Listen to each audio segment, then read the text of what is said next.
Another situation that arises, especially when you do a company divide as we did with this client, is that there are payments received in the current year that are negative because there was no opening balance established at the divide at the end of last year.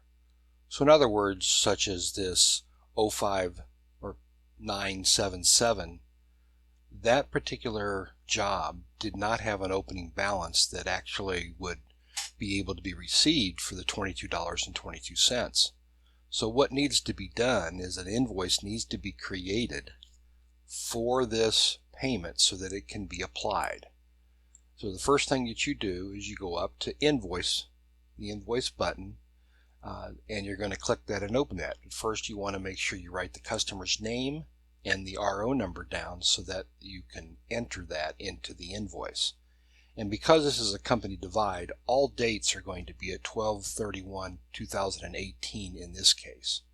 So in this example, the first one, the name and the RO number is the same, and that's not correct way to do QuickBooks, and they have corrected it in the second quarter, but these are the ones that came in from last year. So 05977 is going to be the invoice customer and the invoice name. So we click on invoice and we're going to type in 05977, and as you can see we have a invoice or a customer's name that comes up first, and then we have an invoice number underneath it. We select it, and the class is going to default to the Mount Pleasant, and all this is correct, but this date needs to be changed in this case to 12/31/2018, the year end. And then we have the 05977, which also has to be entered in as the invoice number. Now you also need to write down the amount, or the amount of that payment is. And in this case it was $22.22, which is also listed over here on the right hand side. So the other important thing is that make sure you choose final invoice as far as the template is concerned, and then your item code.